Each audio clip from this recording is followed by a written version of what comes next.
करियौ तोहर गुणगान कते करियौ तोहर कोना दरस दे मैं तू बता दे माँ कोना दरस दे मैं तू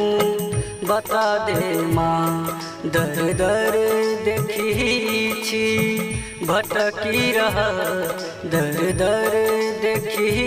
छी भटकी रह दरबार अपन तू देखा दे माँ दरबार अपन तू देखा दे माँ।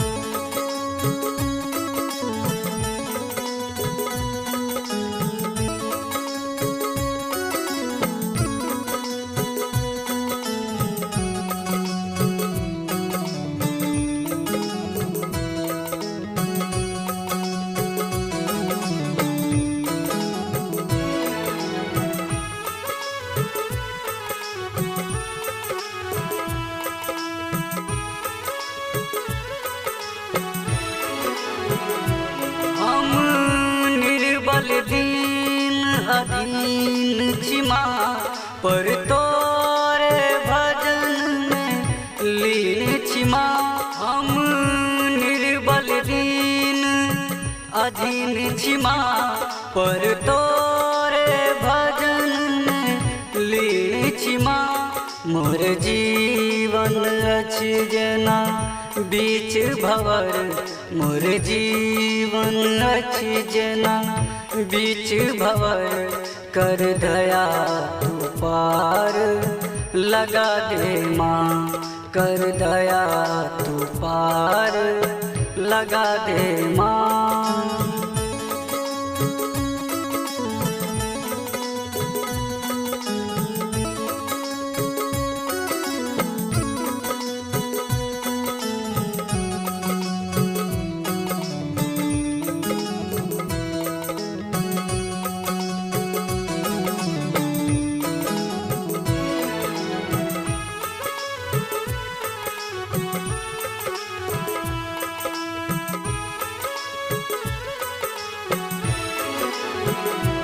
हम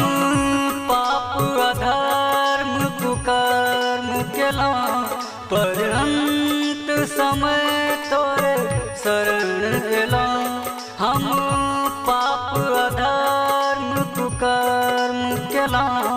पर अंत समय तोरे शरण एला संतान समझ स्वीकार करे संतान समझ स्वीकार करे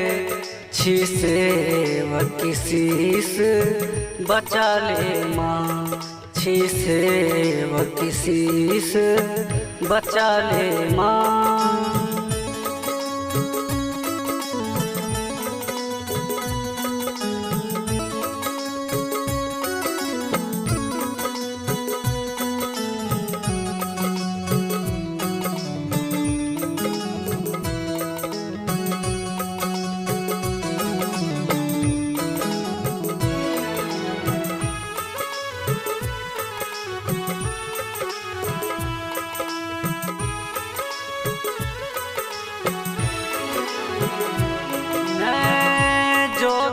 जप ने तप जानी जगदम्ब हमर बुझैवाणी न जोग न जप ने तप जानी जगदम्ब हमर बुझैवाणी माँ शब्द करुण अछि दीपक के माँ शब्द करुण अछि दीपक के तू मिथिलेश पर कहिया ध्यान दे मैं तू मिथिलेश पर कहिया ध्यान दे मैं। गुणगान कते करियौ तोहर गुणगान कते करियौ तोहर कोना दरस दे मैं तू बता दे माँ कोना दरस दे मैं तू बता दे माँ। दर दर देखी छी भटकी रह, दर दर देखी छी भटकी रह। दरबार अपन तू देखा दे माँ, दरबार अपन तू